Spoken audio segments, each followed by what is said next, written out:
नमस्कार, स्वागत है आपका। मैं Vivek Bindra, founder and CEO बड़ा business .com।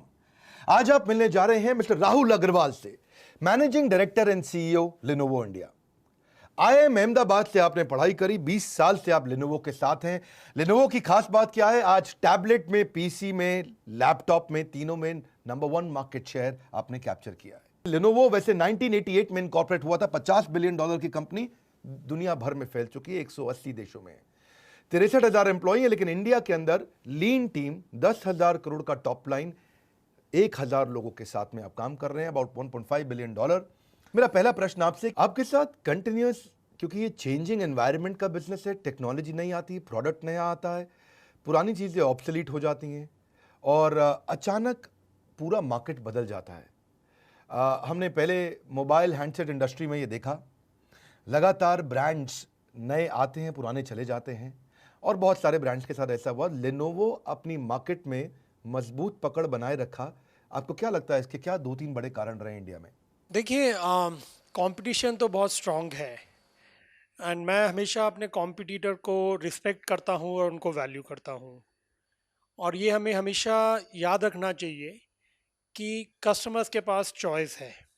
Therefore we have to be on our toes. तो हमें हर दिन, हर हफ्ते, हर महीने ज़बरदस्त एग्जीक्यूशन करना है। हमें इंश्योर करना है कि हमारे प्रोडक्ट्स टॉप क्वालिटी के हों, आफ्टर सेल सर्विस बहुत अच्छी हो, अवेलेबल हो, उनकी उनकी जो डेमॉन्स्ट्रेशन होती है रिटेल मार्केट में वो बहुत अच्छी हो और प्राइसिंग बहुत अच्छी हो। तो ये आई थिंक एक ट्रेडिशनली इंग्लिश में इसको 4P ऑफ मार्केटिंग बोलते हैं: product, price, promotion and place. And all these four are very important. और हमें लगता है कि लेनोवो ने इन चारों एरिया में एक अच्छा कॉम्बिनेशन किया है जो कस्टमर्स को अपील कर रहा है एंड करता रहेगा। लेकिन मैं कॉम्प्लेसेंट नहीं होना चाहता हूँ। कंपटीशन भी स्ट्रांग है और हमको लगातार ये प्रयास करना है कि हम ऊपर ही रहें। मार्केटिंग के 4 पीस आपने बताए जिसने आपको मदद किया, अच्छा लगा सुन के। पर आज जब कंज्यूमर का भी बिहेवियर बदल रहा है, साथ साथ अपनी इंटरनल टीम्स के भी बिहेवियर बदल रहे हैं, बहुत स्ट्रांग एक्सपेक्टेशन के साथ लीडरशिप काम करती है। आपके पास एक अच्छा टीम आप बिल्ड करें, उसके लिए क्या सीक्रेट सॉस है? वो क्या तरीका है जिससे आप अपनी टीम को तैयार करते हैं? अगर आप कुछ 2-3 टिप्स देना चाहें हमारे एंटरप्रेन्योर्स को कि अच्छी man power, high performance team तैयार करने के लिए किन अच्छी स्ट्रैटेजीज का आप उपयोग करते हैं? ये आई थिंक बहुत ही अहम सवाल किया है आपने। और ये सवाल हर लीडर को हमेशा ये एक सोच में रहता है कि कैसे टीम को इम्प्रूव किया जाए। तो मैं आपको बताता हूँ कुछ चीज़ें जो मैं करता हूँ। सबसे पहले तो हायरिंग के टाइम जब आप लोगों को रिक्रूट कर रहे हैं तो प्रोसेस बहुत ही स्ट्रांग होना चाहिए। और ट्रेडिशनली मैंने देखा है कि लोग 1 घंटे में इंटरव्यू करते हैं और स्ट्रक्चर नहीं होता है और डिसाइड करते हैं कि ये एम्प्लॉय मेरी कंपनी में आएगा और अगले 10 साल तक रहेगा कि नहीं रहेगा। हमने बहुत प्रोसेसेस उसमें डाले हैं। हम साइंटिफिक टेस्ट करते हैं। हमने एक तरीका लगाया है, Lenovo way of recruiting and interviewing. उससे पहली बात तो टैलेंट हमारा इम्प्रूव होता है। दूसरा, हम लास्ट 5-6 ईयर्स हम आईएम्स जाते हैं और वहाँ पे हम 10-15 हाईली टैलेंटेड पीपल को लेके आते हैं। And we have a mix of experience people who may not have gone to the top colleges, but हम एक मिक्स कर रहे हैं ताकि पूरी डाइवर्सिटी रहे। दूसरा, उसके बाद अपने एम्प्लॉयज़ को ट्रेन करना बहुत इंपॉर्टेंट है। वर्ल्ड आजकल बहुत डिजिटल हो रहा है। हम जैसे पहले कंप्यूटर बेचते थे 5 साल पहले और जो अब बेचते हैं उसमें बहुत फ़र्क है। आज हर हर कस्टमर पहले सर्च करता है। अगर वो ऑनलाइन नहीं भी खरीद रहा है तो पहले गूगल या अमेज़ॉन या यूट्यूब पे जाके सर्च करता है और वहीं पे बैटल या तो जीता जाता है या हारा जाता है। तो हमारे एम्प्लॉयज़ को हमने ट्रेन करना पड़ा कि कैसे अपना फोकस बदलें और इन चीज़ों पे ध्यान दें। कस्टमर्स पहले सिर्फ रिटेल में खरीदते थे, बट अब स्पेशली ड्यूरिंग कोविड टाइम्स हमने देखा कि हमारा जो कंज्यूमर बिजनेस है उसमें ऑलमोस्ट 10 में से 4 कस्टमर्स वो ऑनलाइन खरीद रहे हैं। अब ऑनलाइन खरीद रहे हैं तो उनको बेचने के लिए ज़रूरी है कि हम ऑनलाइन डेमोन्स्ट्रेशन दें, उनको ऑफ़र दें कि आपके घर हम आके हम, अगर वो कंफर्टेबल हैं, हम फ्री डेमो दे देंगे, नहीं तो डिजिटली हम डेमोन्स्ट्रेशन दें। तो इस तरह से काफ़ी हमने अपने एम्प्लॉय का ओरिएंटेशन चेंज किया है, the way we run the business. जो मेरी जो टीम है उसमें कितने लोग डिजिटल डिपार्टमेंट में हैं और कितने ट्रेडिशनल डिपार्टमेंट में हैं, वो काफ़ी चेंज किया है। और हर साल हम बैठ के उसको रिव्यू करते हैं कि इसको चेंज किया जाए, और अगर किया जाए तो कितना किया जाए। दूसरी तरफ अगर मैं टैबलेट का बिजनेस देखूं, उसमें हम नंबर वन है, हमारा ऑलमोस्ट 50% शेयर है, which is quite a big deal. उसमें हम देख रहे हैं कि एजुकेशन डिमांड काफ़ी बड़ी है। आप देखे होंगे players like Byju and all जो हमारे टॉप कस्टमर्स हैं, तो उनको कस्टमाइज्ड टैबलेट कैसे दिया जाए, वो हम पहले नहीं करते थे, लेकिन अब हम कस्टमाइज्ड टैबलेट करते हैं। कोविड के टाइम पे एजुकेशन डिमांड बहुत बढ़ गई है, तो we are one of the few industries जहाँ पे डिमांड कोविड की वजह से बढ़ गई है, बिकॉज सबको कंप्यूटर चाहिए, चाहे घर बैठ के काम करना है या घर बैठ के पढ़ाई करनी है। लवली। जाहिर सी बात है कि कोविड आपके लिए एक अपॉर्चुनिटी की तरह आया, और इस समय डिजिटल शिफ्ट जितना ज़्यादा बढ़ रहा है, जितना ज़्यादा अडॉप्शन कर्व इस समय बढ़ रहा है टुवर्ड्स अडॉप्टिंग द टेक्नोलॉजी, इसका फ़ायदा इस इंडस्ट्री को मिलना है।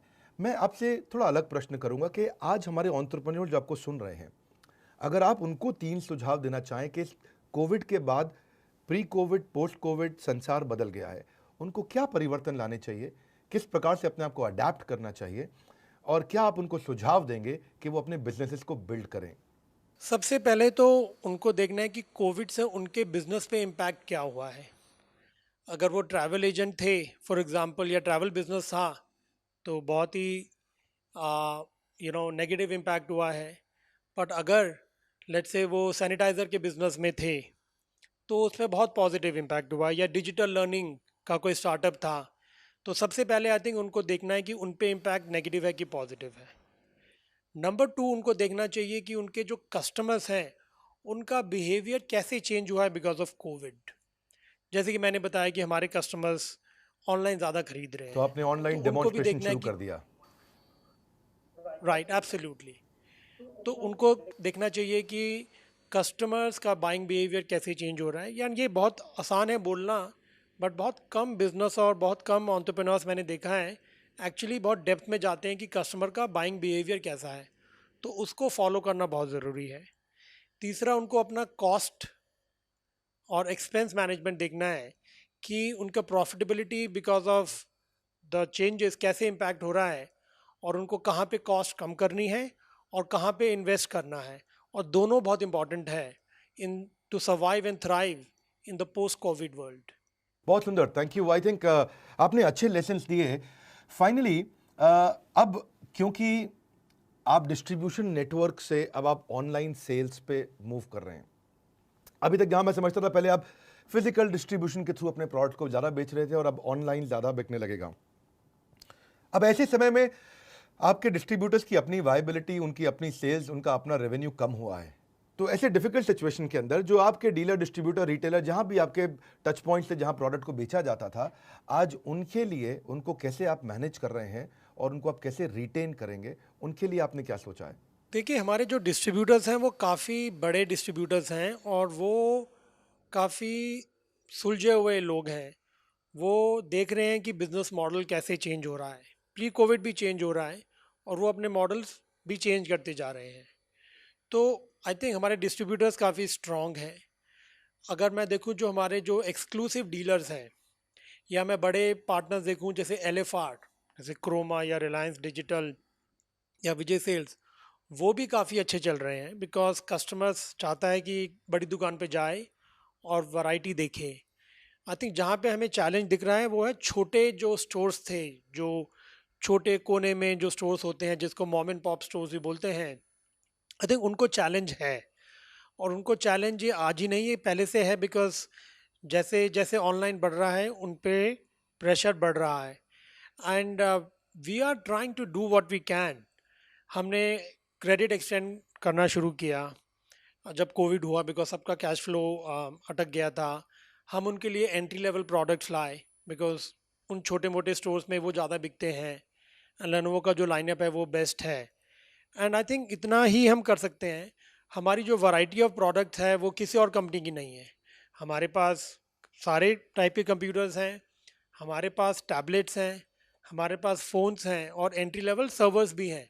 वो अलग डिविजन्स हैं, बट सारा लेनोवो ग्रुप का है। तो आई थिंक डीलर्स और पार्टनर्स का बेस्ट बेट है कि हमारे साथ काम करें।